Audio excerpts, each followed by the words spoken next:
Salut Sylvain. Salut Mathieu.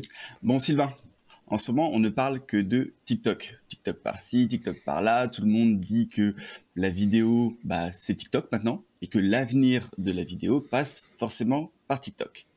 Bon, aujourd'hui j'aimerais bien qu'on parle un petit peu et j'aimerais bien savoir en fait, est-ce que YouTube a encore sa carte à jouer? Est-ce que YouTube va mourir? Et est-ce que YouTube a bien fait de copier TikTok avec ses shorts? Ok, on va parler du coup format court, format long, format horizontal, format vertical. C'est un peu ça? Exactement.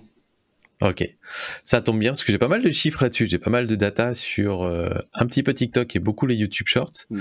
On peut même mettre Instagram dans le tas, hein, avec les Reels. Instagram a dit de toute façon maintenant nous on arrête tout ce qui est photo, image, on part que sur de la vidéo verticale format court. C'est ça. Donc je pense que ça va être un sujet qui est super intéressant et que beaucoup de boîtes se posent, beaucoup de professionnels se posent aujourd'hui.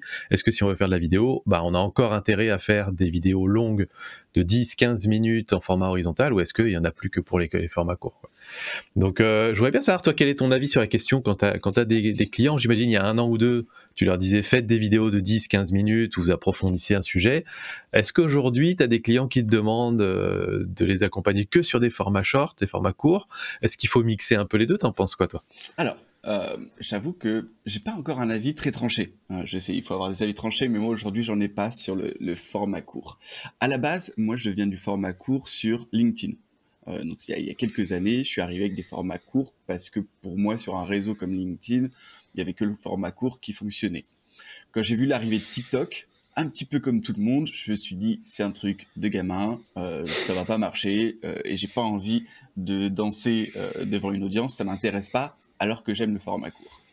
Mais plus les années passent et plus on voit qu'il y a quand même un changement, le contenu éducatif est plutôt pas mal sur TikTok et surtout, comme tu le dis, les grosses plateformes style YouTube et Instagram ont copié leur format, donc le format horizontal. Donc c'est qu'il y a sûrement quelque chose à faire. Alors, de mon côté, les clients commencent effectivement à me demander à faire du format court sur Shorts et sur Instagram. J'en ai pas encore tant que ça, et je pense qu'on va en venir parce que YouTube, pour certains entrepreneurs, certaines entreprises, reste quand même une plateforme à privilégier. Euh, mais oui, je commence moi à en proposer du format court, mais plus pour réutiliser leur format long. Voilà. Ouais. J'ai souvent dit à Donc, mes clients, ouais. c'est dommage de passer des heures et des heures à faire un format long pour ne pas le réutiliser derrière et en faire des petits extraits à mettre sur TikTok, sur Reels et sur Shorts. Et même moi, aujourd'hui, je commence à me poser la question, est-ce que je devrais pas tester les Shorts, tout simplement. Donc, j'avoue que cet épisode me plaît aussi parce que je vais m'en servir pour la suite. Et toi alors? Ouais, non, j'aime bien cette idée d'épisode parce qu'en fait, on n'est pas fixé, ni toi ni moi. On a des chiffres, on va vous donner des chiffres, et le but de cet épisode, c'est justement d'avoir cette discussion pour essayer de voir si on arrive à la fin de l'épisode avec un avis un peu plus tranché qu'on l'a au début, en fait.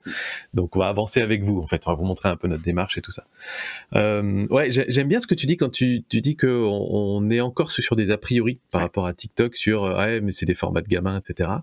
Je voudrais faire le distinguo quand même parce qu'il y a eu des plateformes qui ont émergé, qui étaient effectivement utilisées exclusivement par des jeunes et qui ont jamais vraiment percé dans la population générale et qui se sont d'ailleurs éteintes dans le même temps. Je pense à Snapchat en particulier, qui est, tu me diras, il n'y a pas que des jeunes qui utilisent Snapchat, mais globalement c'est ça, et voilà, ça ne se développe plus aujourd'hui.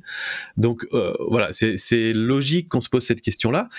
Mais moi, ce que je voudrais vous dire, c'est faites confiance à tous les gens du marketing, etc., tous les gens qui analysent le marché, qui vous disent que TikTok, ça va rester pendant longtemps. C'est pas du tout comme Snapchat, c'est très différent. Et dites-vous bien que c'était exactement la même chose qu'on a dit de YouTube pendant les premières années.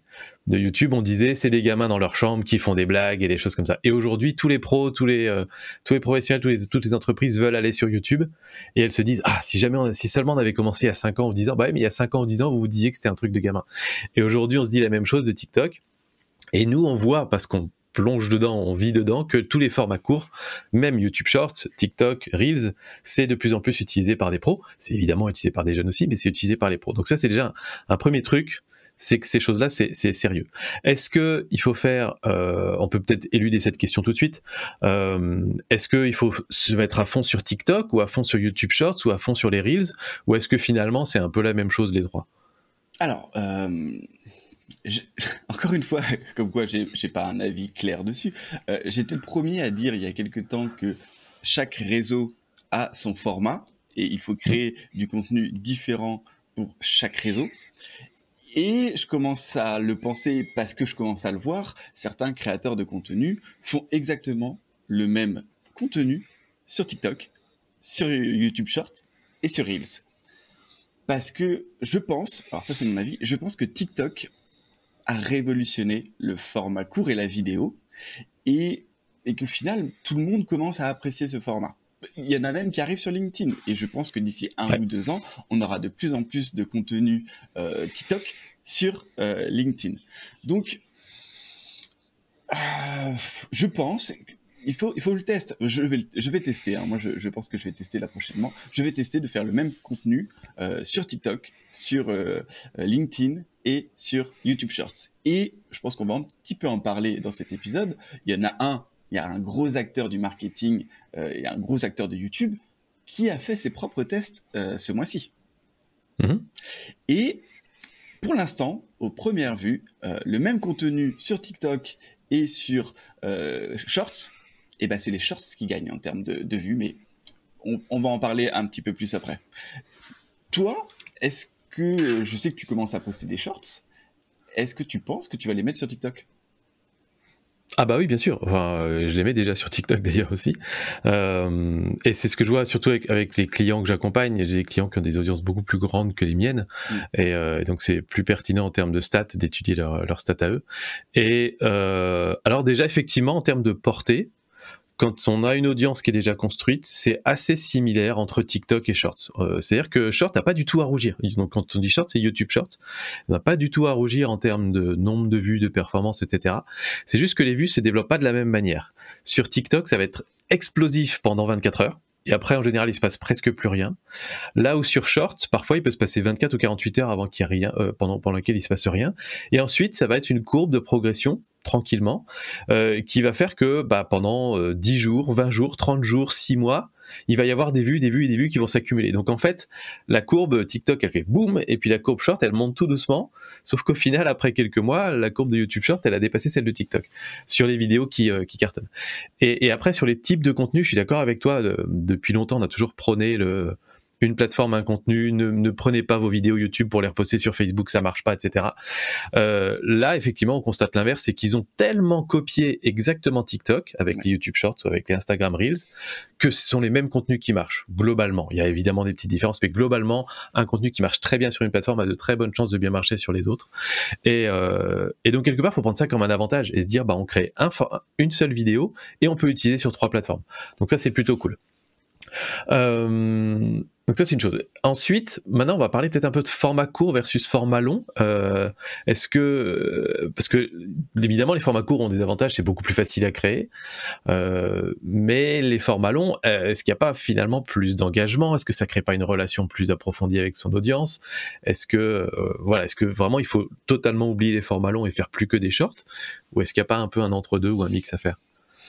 Je pense que le format long n'est pas mort. Le format long a des avantages que le format court n'aura jamais. Comme tu l'as dit, il y a l'engagement et il y a aussi la création d'un lien avec une vraie audience. Aujourd'hui, quand on regarde TikTok, enfin, on va englober ça dans le format court. Quand on regarde du format court, c'est entre deux activités souvent. Hein. On regarde vite fait, on scrolle, on regarde ça pendant 5-10 minutes. Souvent, on oublie au bout de 10 minutes tout ce qu'on a vu. C'est pas facile de créer un lien avec du format court. Alors que le format long, quand tu regardes une vidéo de 10, 15, 20, 30 minutes, tu crées un lien entre le créateur et l'audience et ceux qui regardent. Parce qu'on a aussi le temps de beaucoup plus creuser dans un sujet. Alors que le format court, on reste à la surface. C'est très marrant au départ de faire les 3 conseils pour faire ceci, pour faire cela. Ok, et en 1 minute, tu donnes 3 conseils, on reste vraiment sur du conseil minimal. Enfin voilà, on va pas aller très loin. Donc, pour moi, le format long a encore beaucoup d'avenir. on ne créera jamais une audience aussi forte avec du format court. Et l'autre désavantage que je vois du format court par rapport au format long, c'est que pour moi, le format court, c'est une course en avant.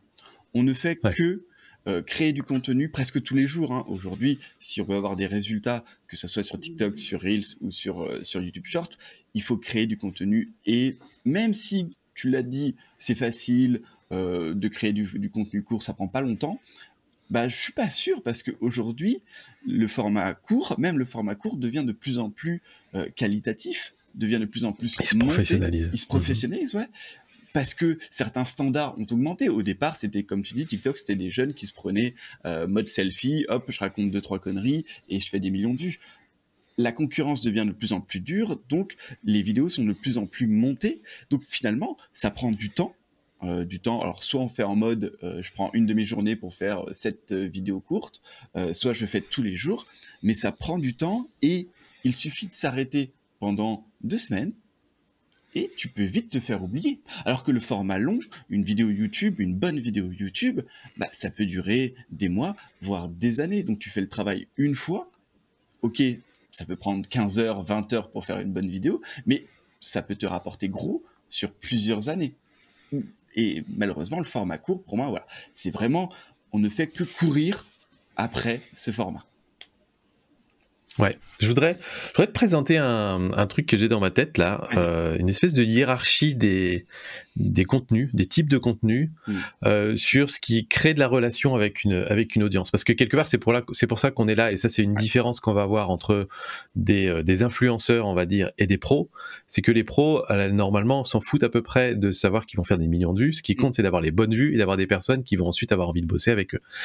Et donc, cette question de comment on crée un lien avec son audience est hyper importante et cruciale pour les pros. Exactement. Et alors, à mon sens, il y a une hiérarchie qui commence tout en bas, on va dire, avec un article de blog, par exemple, un article ou un petit texte ou un post écrit sur LinkedIn ou un truc comme ça. C'est-à-dire que là, on est juste sur des mots, on est sur quelque chose de très préparé en général, et qui permet pas tellement de voir la personnalité de la personne qu'il y a derrière. On voit pas sa tête, on n'entend pas sa voix, on a très peu d'indices quelque part humains derrière un post. Il y a même des personnes qui font écrire leur post par d'autres personnes. Ouais. Donc on est vraiment sur des mécaniques très littéraires, voilà, et on montre pas tellement sa personnalité à travers des posts. Même si on commence à arriver sur une écriture beaucoup plus amicale qui fait qu'on peut laisser passer des petites idées maintenant. Donc ça pour moi c'est le niveau de base. Ensuite on a tout ce qui est image, et j'irais même jusqu'à dire carrousel, vu qu'on a une audience qui est pro, qui probablement connaît un peu LinkedIn, où là on peut faire passer plusieurs idées, on peut même raconter une petite histoire, et il y a de l'image, c'est-à-dire qu'on arrive à montrer sa tête en même temps. Voilà, pour moi on est un petit peu un étage au-dessus, ou les posts Instagram, ou les photos Instagram. Ensuite, pour moi, on a les formats courts de vidéos, c'est-à-dire que là, en vidéo, on arrive à transmettre des choses, on peut regarder les gens dans les yeux, on leur parle. Donc, il se passe une connexion visuelle qui est déjà quelque chose. Mais comme on disait, en format court, tout doit être parfaitement scripté. On n'a que 30 secondes ou 45 secondes pour faire passer exactement ces idées. Si on veut en plus donner de la valeur et un petit peu de divertissement, on peut pas laisser de place à de l'improvisation, à des moments où on laisse un petit peu aller son esprit. Et c'est quand on improvise comme ça que on laisse passer le plus notre personnalité, nos valeurs, etc. Pas quand on est en train de jouer ou de lire un script. Mais il y a quand même cette connexion visuelle qui se crée avec l'audience. Ensuite, on a, à mon sens, les vidéos longues, donc des vidéos de 10, 15, 20 minutes, où on va avoir évidemment des parties scriptées, mais on va aussi avoir des parties... Alors, je parle plutôt de vidéos face cam, hein. Il y a des vidéos où on va mettre que des images d'illustration et on met une voix off par-dessus, où là, généralement, c'est très, très, très scripté. Donc, on est presque plus dans une... on raconte une histoire ou quelque chose comme ça, mais voilà, je parle plutôt ici de vidéos 10-15 minutes telles qu'on va les faire sur des chaînes pro, telles que nous on les prône en tout cas, où là effectivement il y a une connexion qui va se créer, on va se dire ah ok, je commence à percevoir pourquoi ils font ça comme ça, je vois leurs valeurs, je me reconnais là-dedans, j'ai envie de suivre cette personne. C'est quelque chose qui se crée pas trop sur les formats courts mais plus sur les formats longs. Et à mon sens ensuite le contenu roi derrière tout ça, c'est le contenu live/podcast, qui là va être des contenus de parfois 20 minutes comme nous, mais parfois 1 heure, parfois 1 heure et demie, où il n'y a pas de script, on peut réagir avec les questions de l'audience, etc. Et là, on a la vraie personne en face de soi, quelque part. Et donc, pour moi, il y a cette espèce de hiérarchie-là, mais ce qui est complexe, c'est que plus le contenu est bas dans les hiérarchies, plus il est facile de se faire découvrir, et plus il est facile d'être mis en avant par des algorithmes, etc. Et plus il est long, plus c'est difficile de se faire découvrir. Et donc, le but, c'est de créer un espèce de tunnel où on amène les gens avec du contenu facile à faire découvrir jusqu'à du contenu plus long. Donc voilà. Qu'est-ce que tu penses de ça, avant que je passe après sur des stats de visionnage et tout ça? Qu'est-ce que tu penses toi, de cette hiérarchie-là? Ça te parle ou pas? Non, je suis tout à fait d'accord. Je trouve que tu as bien résumé. Alors moi, je le résumerai d'une autre manière, dans le sens où, comme tu dis, les mots, le fait d'écrire, aujourd'hui, tu vas sur Internet, tu as 15 000 techniques pour réussir à vendre avec des mots. Voilà, c'est des standards, c'est des choses qu'on voit partout. Sur LinkedIn, il y a des armées de ghostwriters qui t'expliquent. Des copywriters. Exactement. Alors, des ghostwriters maintenant, comme tu dis, voilà, il y a même eu un article dernièrement sur le Figaro, ces jeunes qui écrivent à la place des grands chefs d'entreprise. Voilà, c'est quelque chose qui se développe, et c'est des ficelles qui sont connues maintenant. Comment attirer l'attention avec la première phrase, comment bien structurer son texte, comment faire un appel à l'action ou un appel aux commentaires. Voilà. Donc, effectivement, ça crée beaucoup moins de liens, parce que quand tu en consommes beaucoup, c'est souvent exactement les mêmes formats qu'on retrouve. Et c'est très facile de mentir avec des mots. La vidéo, ou en tout cas les images, déjà, tu mettais les images, effectivement, on va voir la personne. Mais encore une fois, pour moi, on a eu toute cette génération Instagram, avec des images retouchées, où on est là pour montrer que la beauté et pas la réalité. Donc au bout d'un moment, c'est pareil, les gens commencent à comprendre comment ça fonctionne, et tu sais bien que ce que tu vois, c'est peut-être pas vraiment la personne, elle a peut-être retouché quelques petits trucs, donc voilà. La vidéo, moi je dis souvent, la vidéo, on ne ment pas. Ton corps, quand tu es en vidéo, ne ment pas. On n'est pas des acteurs. Voilà, c'est ça. Ça se voit très bien. D'entrepreneurs, de créateurs de contenu, ce sont pas des acteurs. Ils peuvent pas faire mentir leur corps. Tu peux pas mentir avec ta voix, avec ton ton de voix, avec les mots que tu utilises, comme tu l'as dit, quand c'est pas trop scripté. Et c'est ça qui va faire que les gens commencent à t'apprécier de plus en plus, et de créer un lien très fort. Pour terminer, et là je suis tout à fait d'accord avec toi, le live ou les podcasts, c'est là où tu vas avoir la relation la plus forte, et souvent qu'il y a moins d'auditeurs, moins de spectateurs, parce que là, c'est de la totale non-impro. Enfin, totale impro, je veux dire. Même nous, nos épisodes de podcast, on y va. Tu me poses des questions, je t'en pose, on rebondit. Je sais pas dans 5 minutes de quoi on va parler, mais en tout cas, on y va, et on est très vrai. Et aujourd'hui, en 2022, les gens veulent de plus en plus d'authenticité, de vrai. Parler à des vrais gens. Donc, ton classement, ta hiérarchie de l'authenticité, de l'engagement, ouais, je suis tout à fait d'accord avec toi. Et donc, ouais, et dans le monde pro, le dernier étage de la fusée, le live, podcast, etc., ça se concrétise souvent plutôt par un rendez-vous en présentiel ou un rendez-vous en visio. En fait, en réalité, c'est là où on va faire du one-to-one avec le client ou avec le prospect. Et donc souvent, l'étage juste avant, c'est la vidéo longue. C'est avec la vidéo longue, la personne se dit, c'est avec cette personne que je veux travailler. Et ensuite, viens, on se cale un appel en visio ou un truc comme ça. Et c'est voilà. Donc il y a des pros qui commencent à faire des lives, pas toujours bien d'ailleurs, mais sur cet aspect conversion, on va dire, c'est souvent, on arrive de la vidéo longue et on passe là-dessus.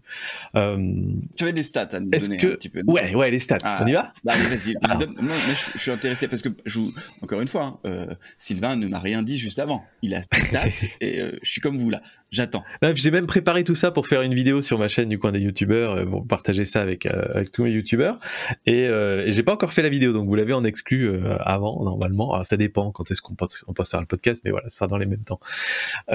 Oui, je voulais savoir, en fait, parce que on se doute bien que les formats courts ont moins d'impact que les formats longs. Mais en même temps, les formats courts sont beaucoup plus simples à créer que les formats longs. Donc, est-ce que c'est rentable ou pas? Je voulais voir ça selon différents facteurs. Okay. Premier facteur que je voulais regarder, c'est le watch time. Donc, le watch time, c'est la durée pendant laquelle les gens restent avec vous, pendant laquelle ils connectent avec vous, en fait. Donc, sans partir du principe que, voilà, on met de côté l'idée que 10 fois 30 secondes, et 5 minutes, c'est pas exactement la même chose. Rester 5 minutes en continu avec quelqu'un et avoir 10 fois 30 secondes, c'est pas exactement pareil. On oublie cette idée-là, on va regarder juste le total. Sur un format court, type short, reel, TikTok, etc., je considère qu'on a en moyenne à peu près 30 secondes de watch time. D'accord ? On va être sur des vidéos qui vont faire entre 30 secondes et 1 minute la plupart du temps. Si on arrive à avoir 30 secondes de watch time, au global, c'est bien. Sur une vidéo longue, on va être plutôt autour de 5 minutes de watch time. Si on fait des vidéos de 10-15 minutes, on va avoir à peu près 5 minutes de watch time moyen. Donc, on a 10 fois moins de watch time sur un format court que sur un format long, en moyenne, sur des formats qui marchent bien. En termes de rémunération, alors vous, ça vous concerne pas vraiment, mais c'est quand même intéressant, en termes de pub, sur YouTube, on est aux alentours, on va dire en moyenne à peu près de 2 € pour 1000 vues, sur une vidéo. C'est très variable selon les thématiques, selon le type de vidéo, etc. J'en connais qui sont à 10 € pour 1000 vues, j'en connais qui sont à 50 centimes pour 1000 vues. Donc c'est très très variable, mais on va prendre ça comme moyenne. Selon les calculs que j'ai pu faire sur des chaînes que je coach et qui font beaucoup de shorts et qui ont du coup des rémunérations sur des formats courts, on est plutôt aux alentours de 4 centimes pour 1000 vues. Donc là on divise par 50. Les revenus. Après, on est entre pros, on n'est pas forcément là pour gagner 200 balles à la fin du mois avec en ayant fait des millions de vues sur nos shorts. Mais il faut garder ça en tête que, en termes de valorisation publicitaire, parce que c'est la pub aujourd'hui qui permet de financer les TikTok notamment, et ensuite ça va arriver sur les shorts, mais ce que je veux dire c'est que le fonds TikTok ou le fonds short qui dédie aux créateurs, ils le font au regard de ce qu'ils vont gagner par rapport à la pub. Donc si c'est 50 fois moins, c'est 50 fois moins que la rémunération sur des vidéos longues, c'est bien que pour les marques, il y a quand même un attrait beaucoup moins fort sur des formats courts que sur des formats longs. Il y a moins de conversion. Et quelque part, ça se retranscrit aussi sur notre conversion à nous, sur nos formats courts. Donc je trouve ça intéressant quand même de voir qu'il y a un si gros écart quand même.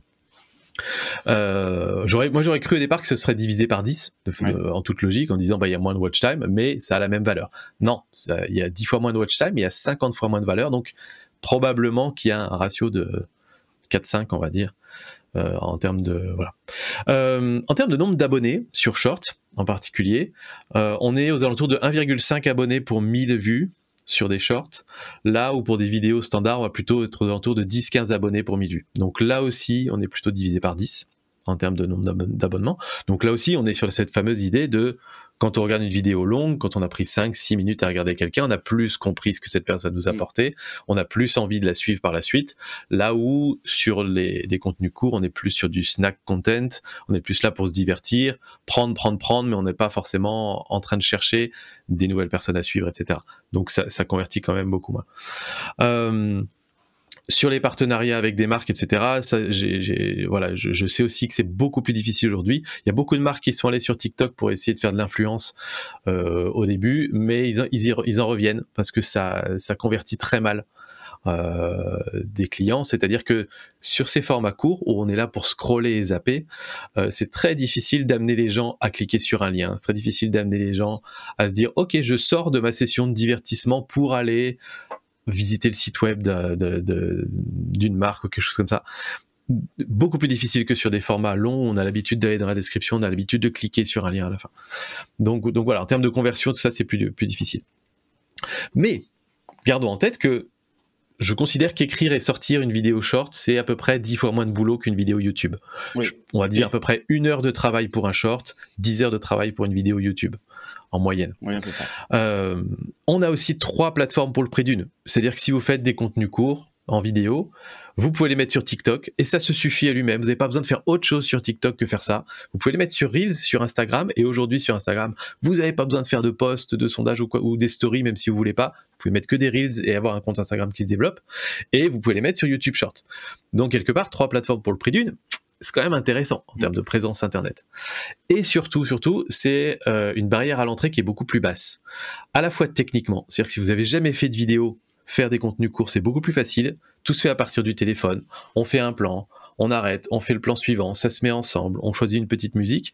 Il n'y a pas besoin de logiciel de montage, il n'y a pas besoin de caméra, il n'y a pas besoin d'éclairage, il n'y a pas besoin de micro, il n'y a pas besoin de faire de miniatures, il n'y a pas besoin de trouver un titre, de passer des heures à faire un titre, etc. Donc c'est une barrière à l'entrée qui est plus basse et c'est pour ça que ça intéresse les plateformes parce qu'elles veulent que tout le monde devienne créateur de contenu, pas seulement des gens qui sont professionnels dans le milieu. Et surtout, l'avantage peut-être pour vous, si vous n'êtes pas complètement sûr que vous voulez faire de la vidéo, etc., c'est que vous allez avoir moins de frustration. C'est-à-dire que si vous avez passé qu'1 heure à créer un contenu, si ce contenu marche pas, bah vous allez vous dire c'est pas très grave, j'ai pas trop perdu.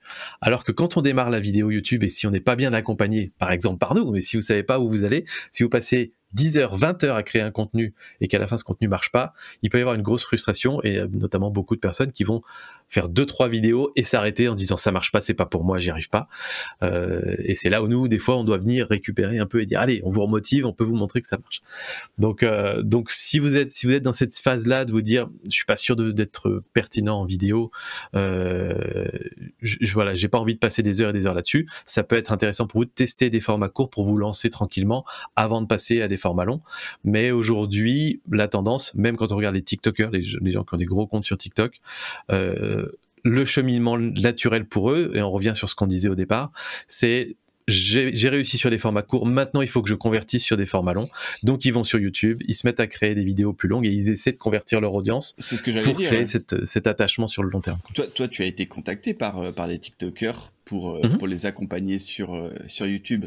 Donc c'est que il y a bien un moment où ils comprennent que la vidéo courte, c'est très bien pour se faire découvrir, c'est très bien pour commencer la vidéo, comme tu le dis, hein. Moi, c'est ce que je fais aussi avec les entrepreneurs que j'accompagne. Je leur dis déjà, essayez le format court, parce que ça demande moins d'investissement, moins de frustration. Et je pense qu'il faut le préciser, on le dit pas assez souvent, comme quoi ça peut être une plateforme très ingrate, YouTube, dans le sens où tu passes beaucoup de temps, tu mets beaucoup d'énergie, tu es vraiment surmotivé au départ, et la descente peut être rude, hein.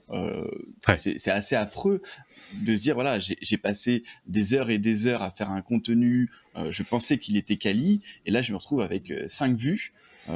Ouais, ça fait mal, alors que souvent ces entrepreneurs ont du succès sur les autres plateformes, donc ils pensent avoir le même succès sur YouTube. Donc effectivement, si aujourd'hui des TikTokers vont vers YouTube, c'est bien parce que ils ont besoin de ce format long pour pouvoir être encore plus proche de leur audience, avoir un engagement plus important, et je pense, réussir sur la durée. Parce que, encore une fois, je le répète, créer du contenu journalier, c'est épuisant. C'est épuisant, et je pense que sur n'importe quelle plateforme, que ce soit LinkedIn, YouTube Shorts, même YouTube, hein, quand on voit des YouTubeurs faire des vidéos tous les jours, voilà, ce contenu journalier peut rapidement amener vers une dépression, du burn-out, voilà, une fatigue, parce que tous les jours, on est en train de créer du contenu, on est en train de regarder les stats, et ça, on en parlera peut-être dans un autre épisode, mais ce problème d'être toujours omnibulé par les stats. Moi, je connais des personnes, ils mettent la vidéo, et pendant 2 heures, c'est que des stats, et ça regarde, et ça regarde. Donc, voilà. C'est pour ça que je pense qu'on peut dire que YouTube, le format long en tout cas, n'est pas mort. Le format court a des avantages, a clairement des avantages, et j'ai envie de les tester. Prochainement pour voir ce que ça donne. Mais voilà, il ne faut pas sous-estimer la puissance du format court, enfin du format long. Excusez-moi. Bah, les deux, oui, les deux sont bien. Exactement. Donc, non, c'est sûr que voilà. Moi, en conclusion, je dirais que c'est une double opportunité. Il faut y aller. Ça demande pas beaucoup d'efforts en plus, mais pas oublier que le but à la fin, c'est de devenir bon sur des formats longs, parce que c'est vraiment là où on va construire une communauté. On construit difficilement une communauté sur des formats courts. Donc, gardez en tête que l'idéal, c'est d'avoir une stratégie construite autour de vos formats longs, et les formats courts viennent là pour compléter et créer de l'acquisition, on va dire, pour vous faire découvrir sur les formats longs. Donc c'est super intéressant dans ce sens-là. Aujourd'hui, c'est vachement poussé par les plateformes, donc on aurait tort de pas s'en servir. Ouais. Mais dites-vous que c'est pas une finalité, parce que vous aurez beaucoup de mal à ensuite convertir les gens en clients et créer cette relation de confiance qu'on essaie de vous transmettre. Bah, je trouve que c'est une très bonne conclusion, Sylvain. Parfait. Ce que je propose à tous ceux qui arrivent jusqu'ici de cet épisode, c'est qu'on peut continuer cette discussion donc sur le post LinkedIn que vous verrez dans la description. Dites-nous votre avis. Est-ce que vous créez du contenu court? Est-ce que vous êtes sur TikTok? Et voilà, n'hésitez pas même à partager vos comptes, qu'on aille voir tout ça. Carrément. Super. Avec plaisir. À bientôt. À très bientôt. Allez, ciao. Ciao.